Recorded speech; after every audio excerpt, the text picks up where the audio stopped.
It's no mean feat to direct and write a screenplay for a number of cult films such as Inkar, Hazaron Khwaishein Aisi, Chameli, Daravi, and a lot more. One needs to be a creative genius, a visionary, and have the conviction to execute those dreams in one's head. Mr. Sudhr Mishra is all this and so much more.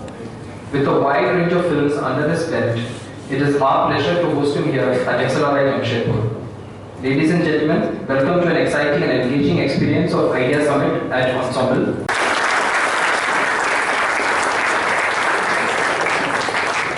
Sir, the floor is Can I sit here and talk? I'm not very good at this. Sure. I'm a teacher's son, but that's why I didn't. If you don't mind, I'm not very good, speaker material. I make films and I make films with a lot of difficulty, and every time I write a film, I think I'm going to get exposed because, this time that blank paper is not going to get filled. So I still suffer from the EBGBs, and I'm not any. Everything that's happened has happened by some stroke of luck and good fortune and a lot of hard work. So here I am. I don't know how useful this talk is to people who are in management. Because once I was asked to give a kind of a speech to young entrepreneurs, and the subject was, mentoring. So they thought that a film director also kind of mentors people and assistants, and there's a kind of leadership by mentoring or teaching by mentoring or whatever. But the problem was that, I said that, the first thing that you have to do when you become a film director is to kill your mentor. Because if I start off by trying to imitate, if I've assisted someone, and if I've been so-called mentored by someone, then if I start mimicking him, then that's not who I am, and that's not going to take me very far. Because film direction or anything is, anything that you want to excel at is both an act of arrogance and an act of humility simultaneously. I'm specific to my medium, which is filmmaking, which is that, who am I and why do I need to tell stories and why should I be making films? There have been so many films that are made, there's so many stories that have been told, so who am I? Why should I be allowed to make films? So why should I presume that I should? Why should I presume that there's somebody wanting to listen to me or that my films have a place? So in a sense it's an act of arrogance. Because I say, no, there is a place for me, that I have something to say, I have a story to tell. I have the ability to hold an audience. There is something in my film that is more than what you've seen or something extra that I can give you. But simultaneously an act of humility before a medium. It's, because, until you don't do that, then you can't find yourself. And the most important thing in filmmaking, and I don't know how this translates to you in terms of leadership, but one of the most important things in filmmaking is what differentiates me from the others is me. And how do I find who I am? And what is my space? So there's a very beautiful poem that Rilke wrote. I don't know if you guys read poetry anymore, but there's a very great German poet, his name is Rainer Maria Rilke. So he has written a poem that I think everybody should read. It's a poem called The Swan. So the idea of I won't bore you with the poem, but the idea of the poem is that the swan, when it walks on the ground, is awkward. And then suddenly finds the water. And then finds the water, and then suddenly it's this elegance and grace. So that elegance and grace you find only when you find your medium, who you are, what you can do best. And that's the difficult part that I think you need to first cross. For me it happened in a sense not by accident, I was, I can sort of say a lot of things in hindsight and give a lot of spiel, but I just happened to meet a director. I was very interested in films, and these are the good fortunes of life that, you know, I was going to become a clinical psychologist actually. And I had done my MPhil in clinical psychology. And I was very interested in films and theatre, and one day I met a man called Vinod Chopra. His film has just was nominated for the Oscars, a short film called An Encounter with Faces. And a friend of mine in Delhi, Doordarshan, asked me to interview him. He said, you know a lot about films. So I went to interview him, and he said, you know a lot about films. And I said, yeah, so what? And he said, why don't you come and assist me? I'm making my first film. And I said, what will I do? He said, well, you learn to hold the boom. The boom is a sound recording instrument, or a mic.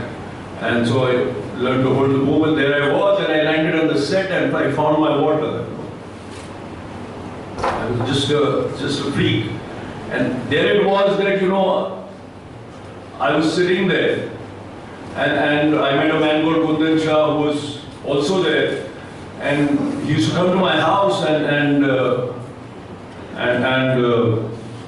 because his wife had told him that if you don't become a film director, you've got to become a clerk in London, So, he was petrified, and he used to come and hide in my house and write a script. And I was sitting there, and, he was discussing a script, and we started talking, and he said, why don't you write it with me? And the film became Jaane Videyaro, Now, we didn't set out to write Jaane Videyaro, We just set out to say that, we'll do something that's not been done before. And there is no precedent for that film in India. It wasn't there, and it was so scary that none of us have even attempted it after that. So it kind of happened by, I don't know how, but we set out to make that film, and suddenly, that there it was, and something happened, and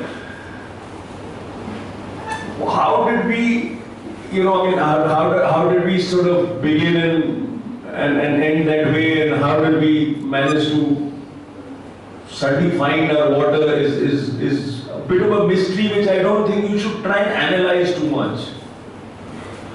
There is a kind of a mystery in it all, a bit.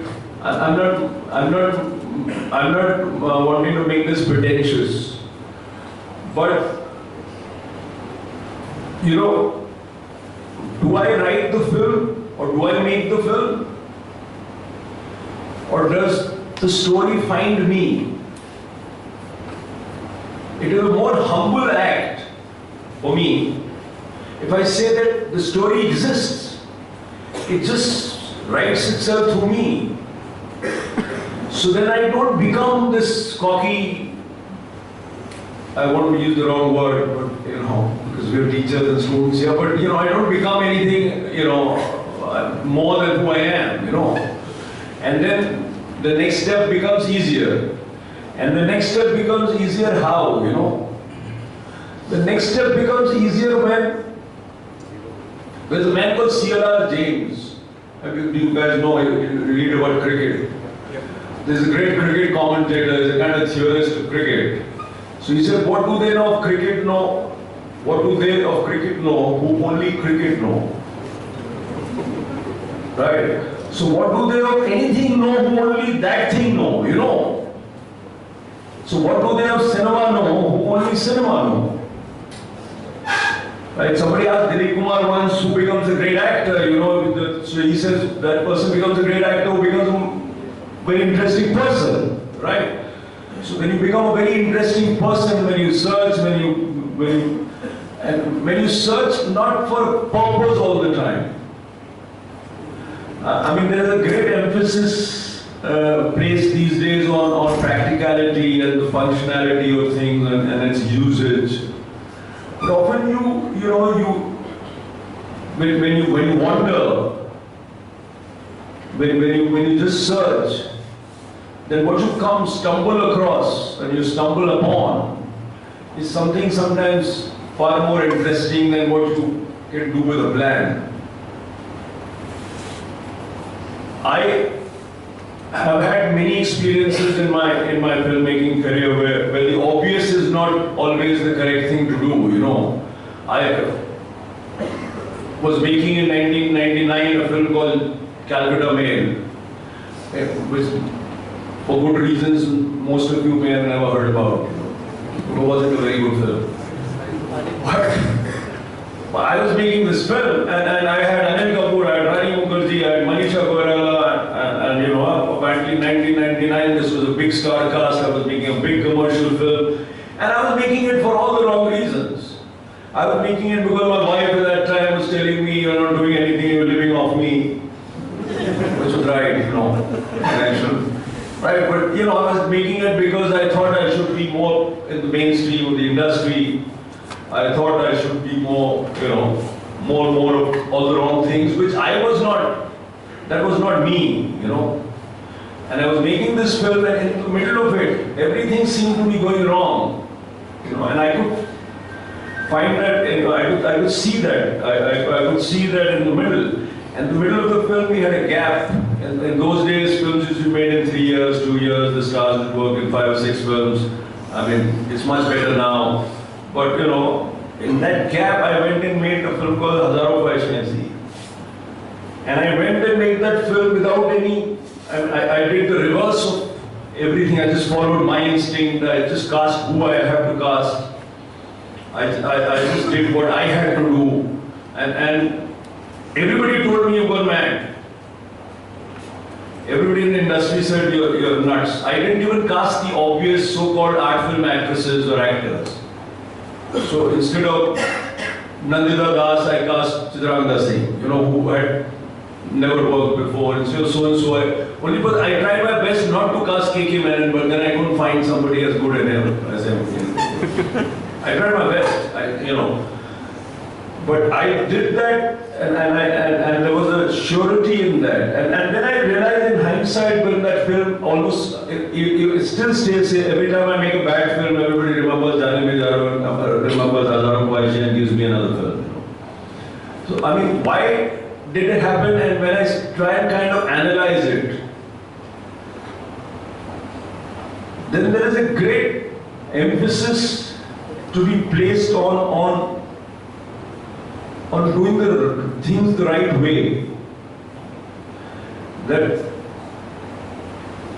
I wrote a film which I could make, which is that everyone is born to make some films. You're not your own experiences, who you are, where you are born. There's a lot of unconscious in the whole thing. In any process, in what you become, there is a bit of an unconscious. So you follow that, you know, you allow yourself to be dictated by who you are, you know, in a sense.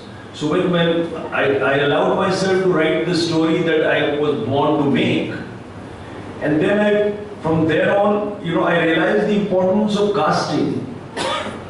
And casting doesn't mean only casting actors, but casting the entire film. So often, you know, directors are given a lot of importance, and directors are told, or any leader is given a lot of importance by saying that, you know, he dictates things, you know, that he imposes his will. And in a sense, you know, film direction is an act of imposition. It's an act of imposing what you think. But in hindsight, I kind of realized that the best films happen when the right team gets together, when people are more or less doing what they want to do, and that you are providing a vision which they couldn't articulate, but they are somewhat agreeable to that and in agreement with that. And when that happens, and when all the synergy sort of happens together, when you don't have to impose but rather suggest, and that suggestion sort of by itself triggers something that by which the act happens, the shot happens, the whole filmmaking process happens. And when that happens in any area, I think, then I think it's wonderful, and that's when the best films get made, or the best anything that gets made, you know.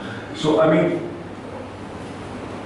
in a sense, in any good team, there has to be a dissenter. The voice of dissent that you can listen to, the guy the person who warns you. And in the heart of every good director or a leader is a dissenter who can dissent against himself. And if he is an objective person who can see where it's slipping, and then have people around who can, who balance this slip, that's when the best things I think happen, That said, I can give you an exact opposite example of the worst way to make a film which happened to become a good film.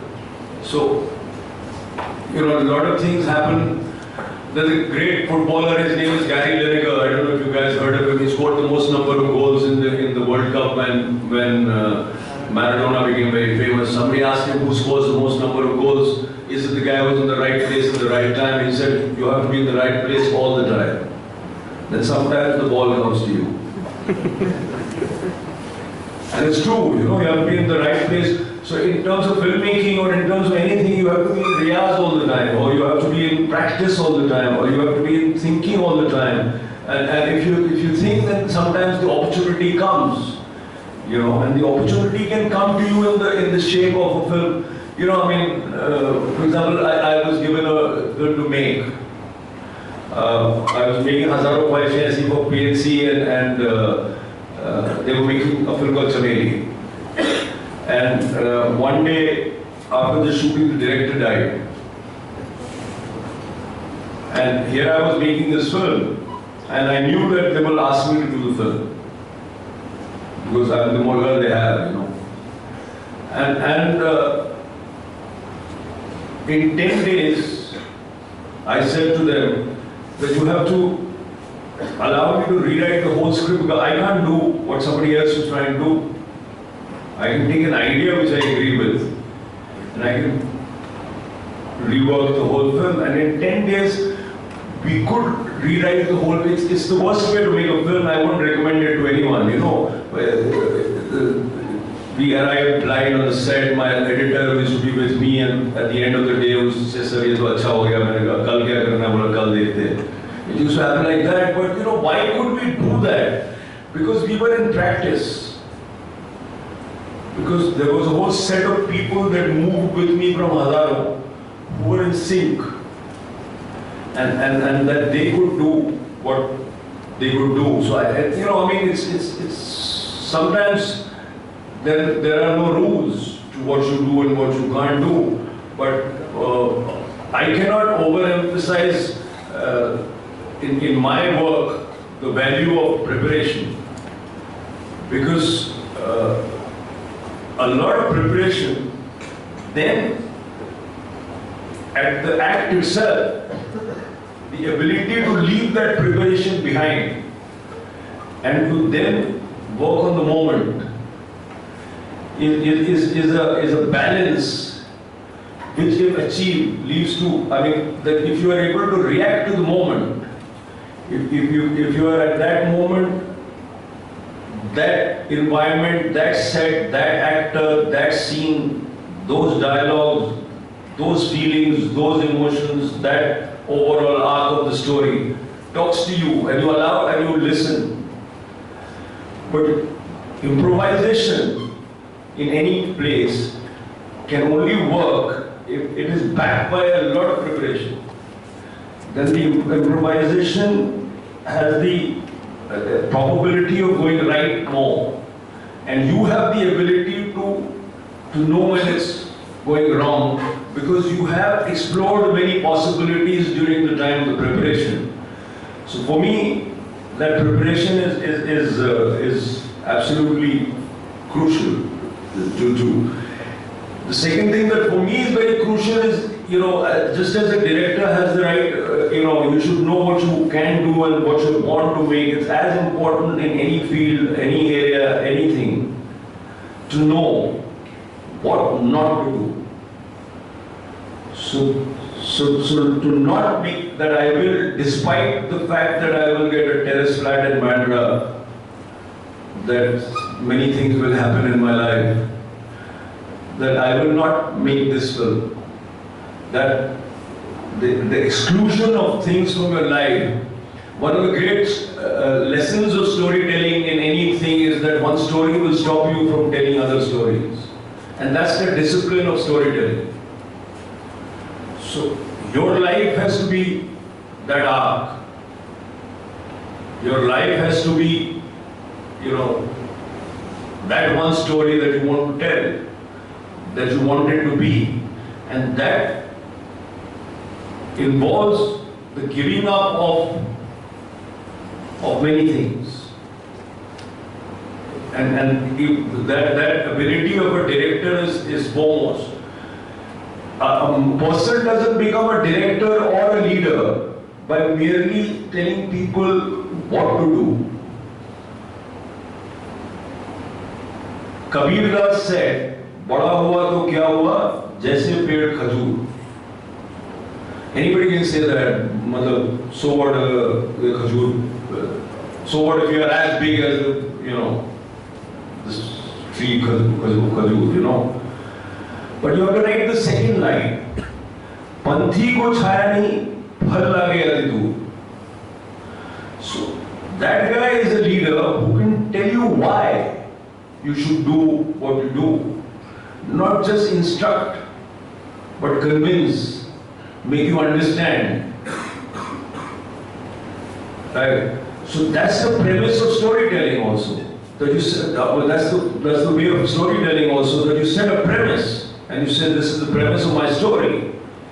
So then you have to fulfill that premise. I take you into a world in the beginning of my film.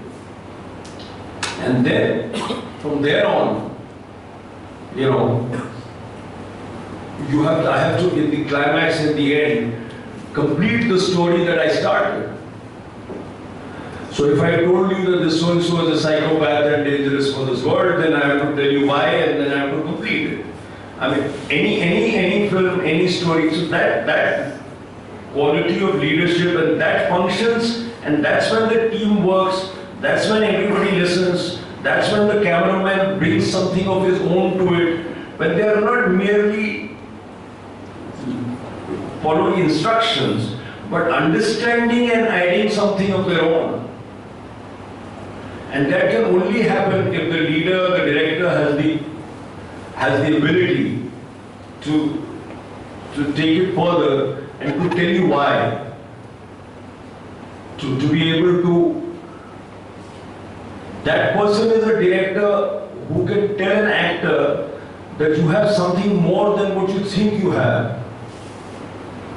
And if I can provoke that quality in him, if I can make him discover or make her discover that those aspects in them, that's when magic happens. That's when something else happens. Otherwise, it's just kind of listening to instructions, which then can lead to. There are all ways of doing things, and Hitchcock used to write a film and say the film is over. Actually, I just have to execute it, and everybody has. So there's no one method, but I'm saying that the method that I get involved with, or I think that works, is this kind of method of film direction and that kind of method of storytelling, and that's what it is for me. I can go on and on with this, but I don't know how fruitful this is for you. I mean, if there are questions and if you wanted to make it more interactive on this, then I'm more than glad to make that happen, or I can keep giving you examples of my life, but it can be, if you want a specific answer to a specific question, or you have some questions, then it's maybe better. We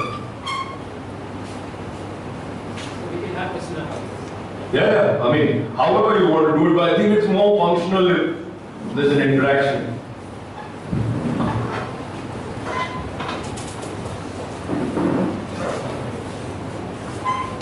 Good evening, sir. I'm Nadeem. I had a question for you. So you gave an example of when you made Calcutta Mail, and you said that you were. So you said about how you were living off your wife, and so you made that movie, and you knew that it was not the right thing to do. So, in a creative process, it often happens that sometimes you're forced to do something that you don't want to do and you really don't want to do it. But external pressures like that really force your hand. So how do you keep going back to the right thing after that, after a setback like that? So something that you do. No, I mean, see sometimes, people who are successful give you, tell you like the back covers of books tell you only the good sides of things. But they don't tell you their compromises, their adjustments, whatever. So, but there's a practicality in life, and everybody has a different function and different responsibilities. And as long as you know, and as long as you can come back, as long as you don't stray far enough from what you wanted to do, there is a possibility that, one is an example of Calcutta Mail where I was making a film that I didn't want to make. But there can also be you sometimes make a film because we don't live in a vacuum. You live in a practical world. There's marketing, there's money, there's somebody's money to be paid back. Sometimes you make a film so that you will make the real film that you want to. Sometimes you make a film because the team needs you to make a film. Sometimes you have, if you want to, because the team is dependent on the director or the leader. So, sometimes if your creative juices are not flowing and you can't just sit back and say that, oh, I'm not going to do it, you have to make some things happen. So, there are all sorts of ways to do things, but there is a certain practicality involved often in cinema. And Calcutta Mail is a particularly bad example of a film which I should have never touched, and done something more. But if you don't veer too much, I veered too much to the other extreme. Sometimes, so from there, sometimes you may never be able to come back.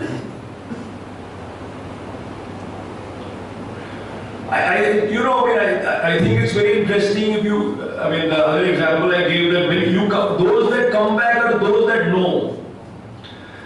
See, those that come back are those that have, how can you figure out that you have choices when you don't have the ability to see those choices? When you don't have the ability to create choices? Right? So a good filmmaker, a person who carves his own path often, takes something out of nothing. So that ability, if you don't work on, and if it's not a constant state of work, then you will disappear into some kind of idiocy if you go the wrong path.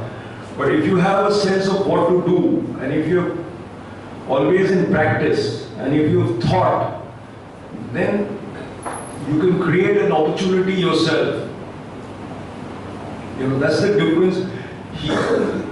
The great Italian film director, they say, who's a good director? That person who can get somebody else to put money on his film. After that, we'll figure out whether he's a good one or a bad one. But the first ability of a director is to convince somebody to put money, because films require money. So there is a practical aspect of it, but your calling must be strong enough, and for that your abilities must be strong enough, and your confidence must be strong enough to return. I don't know, I'm just not trying to, praise myself or say I have the ability to come back. I'm biologically, I'm not happy till I don't make those films that I want to make. So for me, it's I'm not that talented. Seriously. There are some people who have the talent to do a variety of things. That they can take a very commercial thing and get involved in the technicalities of it. And still, make a pretty good job of it. There are those who can't. And there are those who can only tell their own story. I happen to belong to unfortunately to this side.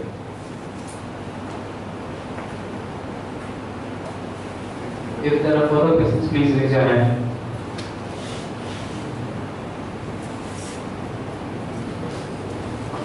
So a couple of things. One was that you hail from a political family. So did that help you? And also the fact that everything that you did came across good in the first place. जाने भी दो यारो, and then the award for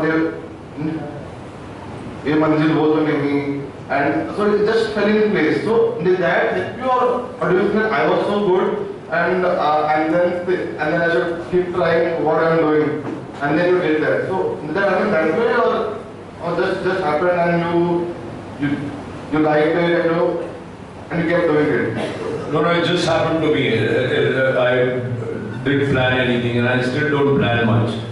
But for me, it just happened. Politics was something that was part of my mother's side of the family, but my father was a mathematician, so I didn't want to upset him by going into politics. So I mean, that my father kept me away from all that. So I mean, what the advantage of having that political background was that I know power, and I know the machinations of power, and I've been very up close with people with power. I understand that. So that has helped me as a filmmaker. But it just I mean, you will stumble upon you stumble upon the right things if you keep searching. You will. I mean, let there be no doubt in your head that if you are very good, there are a lot of dark stories about the world, and there are some dark stories, unfortunately, that are true. But 90%, if you are searching in the right way, in the right direction, and honing your abilities and have the objectivity to see your flaws and work on them and keep developing and keep trying, and it's a game of patience, right? Then you will land somewhere right. It's not possible that you won't. Because the world needs you as much as you need the world. The world needs somebody like a great actor today in Bombay, like Nawazuddin Siddiqui, I mean, come on. Who would have said 20 years ago that guy with that kind of face would do anything? But today he's an actor in demand just because he's so brilliant on screen that you can't take your eyes off him. And now for some parts you just have to go to him. I as a director am compelled to go to him. He doesn't have to come and say, please give me a part. So there are, I mean, for all the failures and all the problems, there are also these things, and he's just stuck around. 10 years, 12 years, stuck around. Irfan is another such story, of people sticking around and then finding out. Irfan was doing crap television, Chandrakanta, God knows what, And then he just stuck around, and finally that sheer talent shone through, it went through. It will, if you keep at it. Good evening, sir. So given that we are doing mainstream management courses, anytime we try venturing into something out of the ordinary, we feel it's very challenging, and you generally don't want to tread those waters. So likewise, if you try doing anything unconventional, what are the sort of challenges that you probably faced, or you anticipate, and how do you overcome them? I mean, first of all, I'll tell you a story. There's a story in my mind. I had two friends. They were closer to each other than they were to me. There's two friends. One of them, his wife died. The other one was going home. So the friend asked the friend, "Go and ask your dad, because your mother also died early. Should I marry again?" The friend asked. His dad said, my friend wants to know whether he should marry again because, you've had that experience of my mom, your wife dying. So the dad told the friend, tell him to go get married. He said, why? But you never got married again after my mom died. He said, but I never asked either. No. I never asked. So the point is, you know, when you want to do something, you have to, you know, not hope for people say jump and take a jump. Of course, you have to have a preparation for that jump. You can't jump. Right? But after that, after a point, you have to just, if you believe in doing something, then you have to just go ahead and do it. And you have to believe that you are not the be-all and end-all of this world. The world doesn't exist to make you happy. There will be problems. But slowly, you will be able to carve a niche in it. And those that carve those paths are those that now become are the stuff of legends, you know. Let's change the world, said Steve Jobs to the Coca-Cola, whatever, CEO, and said, how long are you going to sell sugar water, you know. And they went and did something. I'm just saying you have to. There's no easy answer. You welcome to blood pressure, welcome to problems, welcome to sleepless nights, and then finally welcome to proving everybody wrong and enjoying those moments of triumph, right? Those moments of triumph will be bigger, you know. When we were young, we wanted to become filmmakers, you know, this 30 years and 32 years ago. You know, I mean, my grandmother's basic problem was who will marry you here. Right? So, I mean, she invented a word. When they used to ask her what does Sudhr do, she used to say he's a filmo mein officer. That's her way of, you know, but you know, you have to, you know, and then later today amongst all those cousins, among all those uncles, amongst all those people, they quite like the fact that I've done what I've done, right? So, you do if you feel like doing the unconventional, always do it. Or do at least try it at the beginning of your life, because if you don't try it now, then when will you? You still have so much time.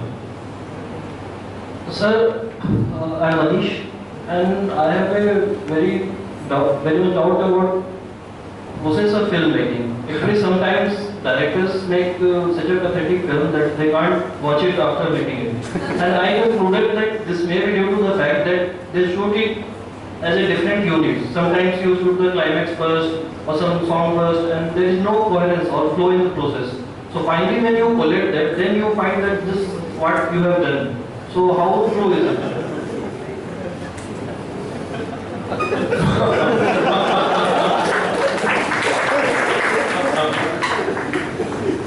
I don't know, it's bad films and good films, you know, I mean, sometimes, how is it that, you know, 50 smart, there's a lot of people who ask this question, that 30, 40 pretty bright people sit together in a film, and they work at it, and they don't know what the audience knows on the first show, you know, on Friday.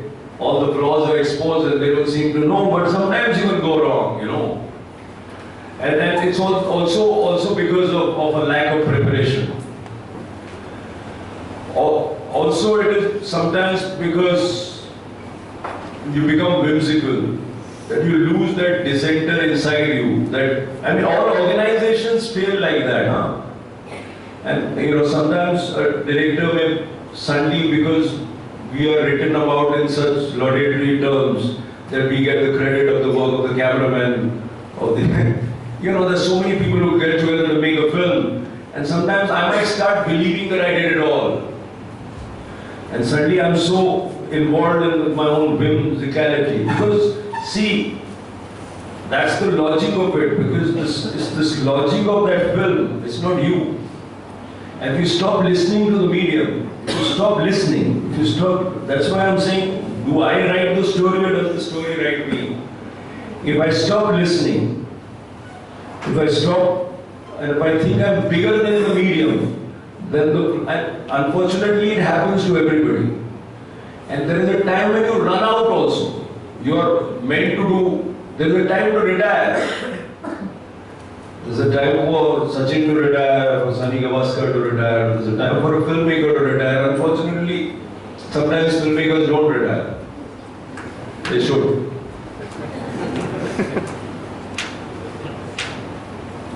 We'll have one last.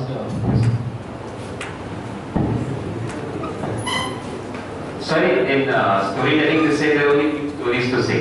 And you are associated with some of the films considered like real offbeat. So, and you've been talking about finding the right thing also. So what's the right thing for you? What do you look for in a movie, in a story, in a script? What has worked for you, what works? I don't know, there is a, it's very difficult to pinpoint for someone that what I like, but I like stories which are not that easy, which pose questions. What do I want to do as a filmmaker? What I want to do is to provoke you. I don't want to teach you. I don't want to find answers for you. I want to take you through a journey about things that I am concerned about, like in all Devdas, I'm concerned about power and its insidious nature and the fact that it is addictive. So therefore, Devdas becomes from an alcohol, a drug addict in my film to a power addict. So I'm taking you through that journey, and then I'm provoking you. And I'm leaving you with some questions. That's my purpose to make a film. That's why I make films. And I don't merely want to teach you, I also want to find out things myself. Or understand something. So I want to understand that what is this nature of power that drives people to become that corrupt. And that corruption may be political power, it may be corporate power, it may be any power.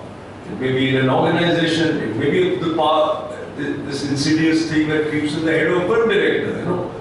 So for me, that understand. So I just like to, things that disturb me, I like to try and understand them. And then in that understanding, I'm presenting it like my understanding of that aspect of life to you. That's what I'm trying to do, actually. There's no attempt to I don't want to teach you. I don't want to find answers for you.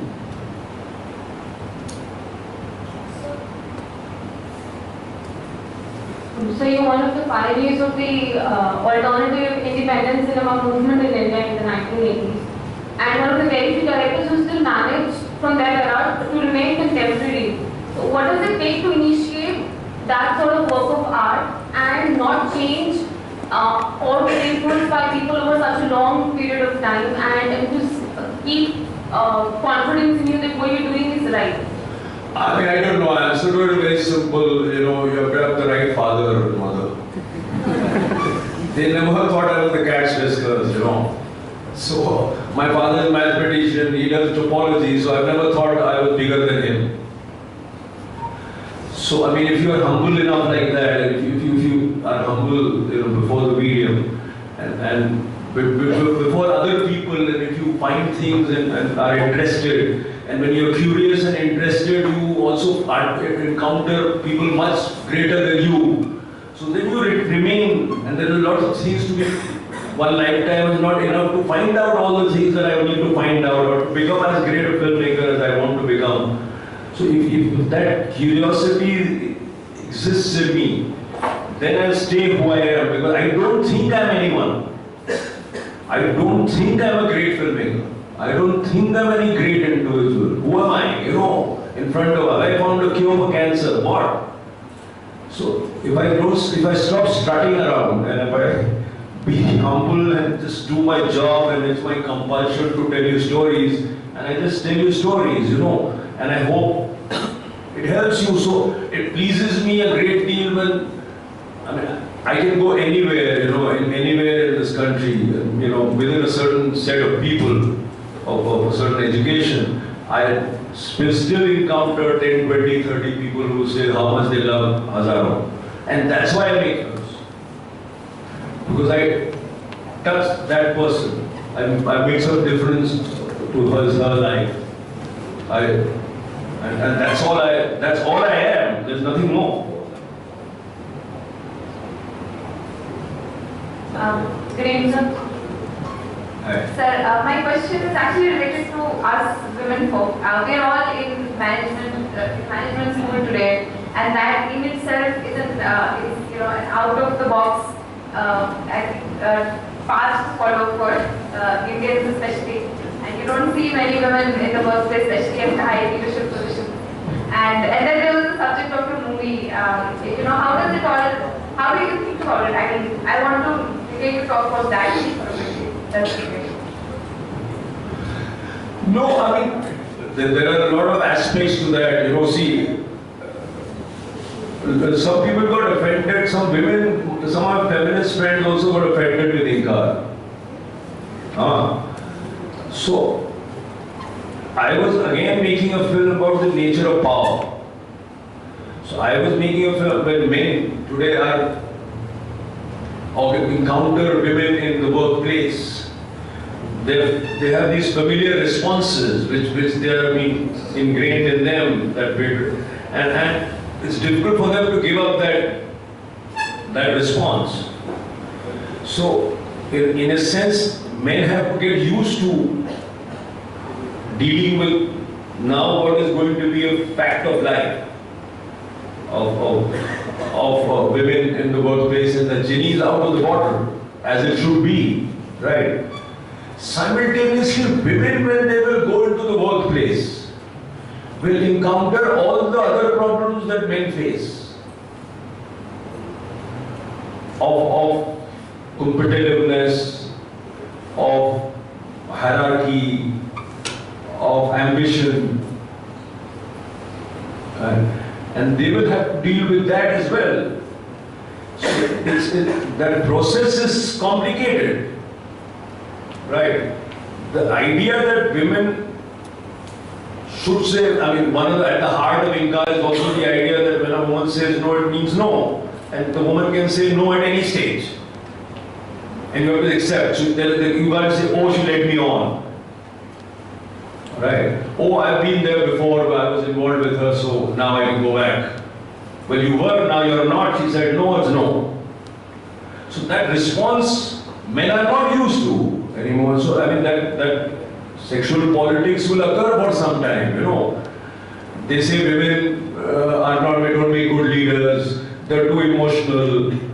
When you give them a high-paced job, they get their emotions in between. Although there is so much cock and bull, because women are now leading fairly big companies all over the world. But there's still not enough of them because of this. There's a statistic in Inkar also that in all the ad agencies in India, there's only 3 creative heads, who are women, So that even in a so-called, in quotes, hip industry like advertising, there is this, there's this problem. So, I mean, why are there so few women film directors? This is a big question. There is a question which for me, which may sound silly, but it's a very big question. Can you remember a Hindi film song which described the beauty of a man through the eyes of a woman? You can say men are not beautiful, but because all the writers have been men, right? So there is not a single lyric writer of any significance in a film, in an industry which supposedly only makes love stories and romances and families. So that's how skewed it is. So the battle is pretty big, but I think women will win it eventually. I mean, there's no... But when they win it, they will encounter other problems.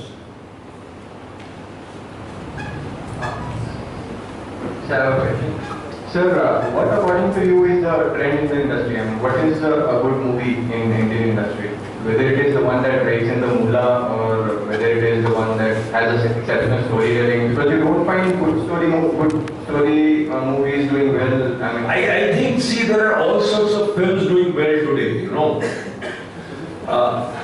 Yeah, because say, a film like Heather has done a business of say about 50-55 crores.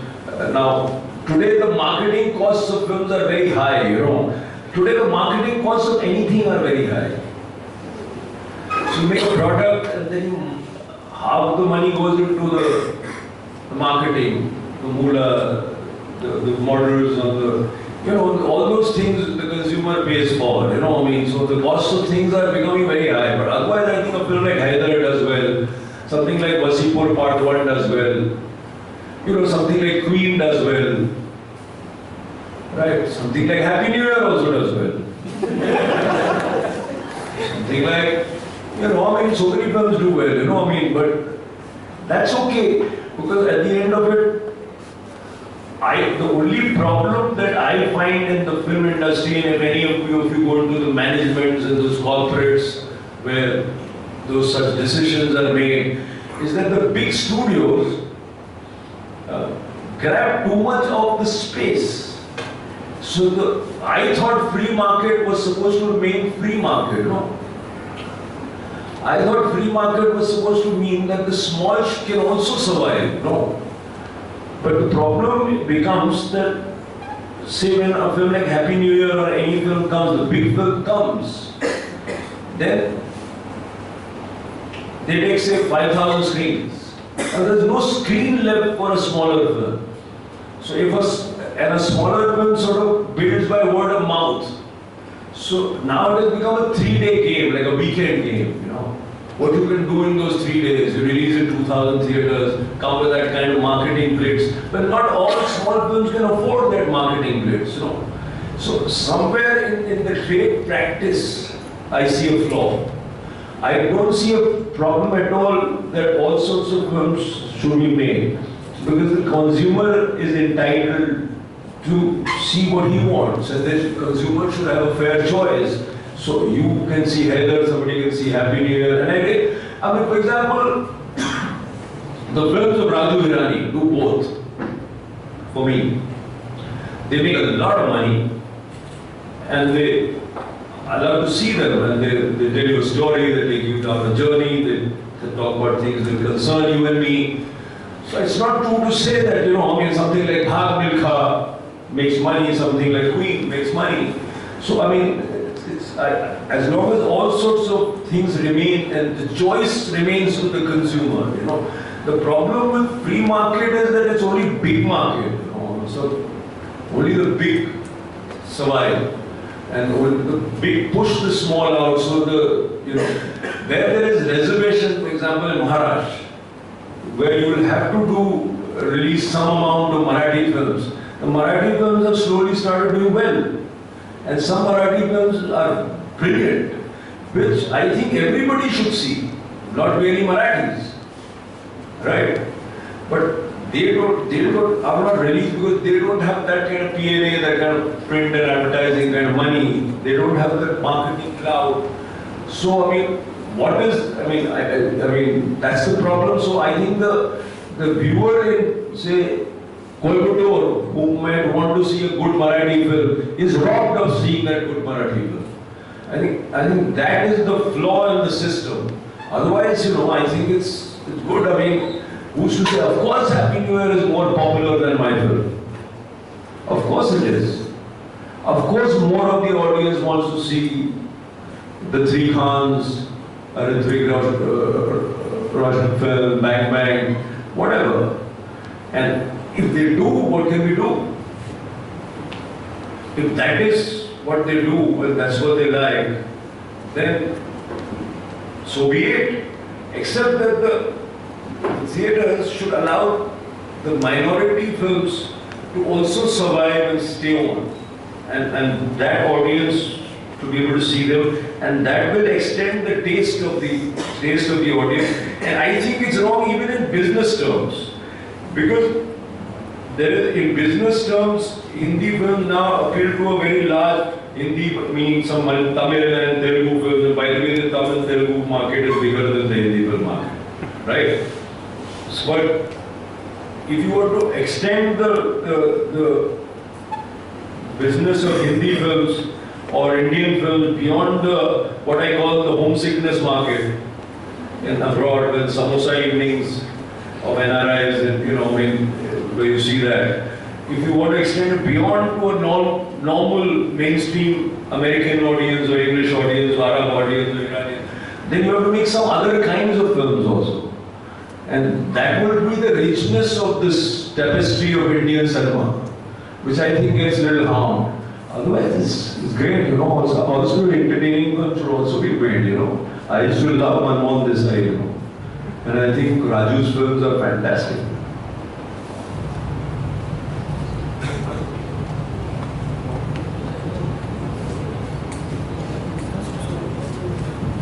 Hello, good evening, sir. So, for me, one of the things in Hazaro Khwaishein was the struggle of the youth at that time to come to terms with their environment and find a way to live. So, on one end, you showed K.K. Menon, who was very idealistic and concerned with the state of the nation. And the other end, was Shani Ahuja's character, was very pragmatic and concerned with his own success and everything. So, as marketers of tomorrow, we need to understand what motivates the youth to try and, you know, to how they live their life. So, as a writer of youth-centric films like Janaki To Yaar and Hazaro Khwaishein, what are your thoughts on this? Well, I don't think the youth, I mean, there is a misnomer about the youth is only interested, I mean, if you hear a lot of marketeers talk about the youth, they say they are only interested in grab, you know. But that's not true, I think. And the youth is looking for, I think, in some sense, what touches a chord in a film like, say, or recent time Queen, where it touches the chord of a lot of women, you know. And they kind of clap with that girl, you know. So, I mean, there is a sense of breaking free from norms, from traditions. What is Hazaro Khwaishein? It's not a film about Naxalism, because 2-hour film is not enough to discuss the Naxalism problem. It's a film where people reject the idea of a country which their fathers handed over to them. So every generation rejects that idea, you know, and wants another idea, you know. They want to move on in some way, you know. So I think that's what appeals to the youth. Sometimes silly things appeal to them also, like party abhi or something. But mostly good things appeal to them about breaking some norm, finding their own path, doing something, an aspiration. So I think aspirational films appeal to them, films that, you know, because India is on the verge of, I mean, you are on the verge of a startup, and you know, you're like a startup whose time has come, you know. So I mean, there's an impatience in the youth of now going beyond, and I think those are the films that appeal to this youth segment. And most of the films are marketed towards the youth, traditionally all over the world. Films, theatrical films, are mostly marketed to an audience between 18, 16 and 28, 32, depending on the person, they'll tell you the age figure, but around the young professional, the young man, the student, you know, the young person. Mostly the films those films are greenlit by studios, by people who put in money, which appeal to the youth. Okay, this time we will have the last one. Good evening, sir. My question is that as a director, if you make a film, it involves many micro level involvement. So as a director, how it is difficult to manage such a diversified team which has from art direction, in music director and background scores, screen designing and all. And second is, can you please share your experience where you have to go against the system and the result were fruitful for you? Well, I have to go against the system and Results were fruitful for you. I don't know, you know about, when you are interested in cinema, you are interested in all its aspects, you know. So that's why I said, what do they of cinema know? Only cinema know, you know. So good director is somebody who is in music, who watches paintings, you know, sees theatre, is interested in the visual arts and performing arts, and interested in the medium itself. So there is a I think that's the only place where my initial training of clinical psychology comes in use. It's because you have to be a part-time shrink for the whole unit, you know. If the costume designer is having an affair with the makeup person and they're breaking up, then it's your problem on a set, not otherwise. So yeah, it's a very, and creative people are very, have a lot of egos. What upsets them, two people might get, suddenly the camera and sound recorders may have a different opinion, because what one said to the other. Actors are very frail people, so yes, it's quite a job to be able to work within that and still be able to keep one's focus on filmmaking. It's quite a job, and that's the most difficult part of filmmaking, is to be able to be creative and keep your focus in the middle of a lot of things. And you have to know, you can't just, because these are top-notch professionals you're dealing with. So when you're talking to an art director, you can't bullshit. You're talking to a music director, you can't. So you have to be specific, and or you have to admit that you don't know and say, give me a great song. A lot of directors do that. यार मुझे नहीं मालूम यार, वो चला था यार, वो तेरी गलियां टाइप कुछ बना है। ऐसा भी बहुत है, by hindsight, वो याद है यार, वो राज कपूर का गाना था, ऐसा कुछ ही। A lot of things happen like that, but otherwise, if you, in our kind of films where the music is specific, you have to be able to know and tell them exactly. And the job of keeping a unit together is the most, I mean, but at some point or the other, some crap happens, and the film goes out of hand for a day or two because of some silly reason.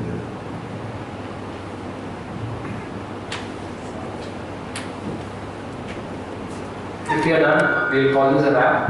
Thank you, sir. Thank you for taking the time out to come to Jamshedpur and narrate these students. As a token of our appreciation, can I ask Risha from the Ensemble Code team to please hand over the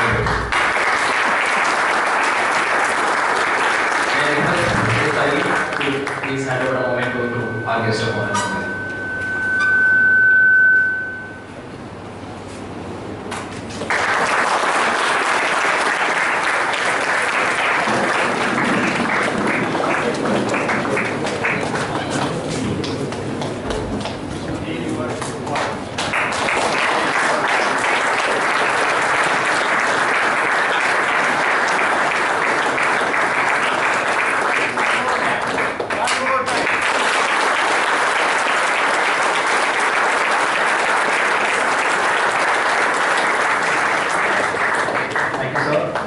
We will be having the play, then the Bodhi tree performance, and a movie screening today as well.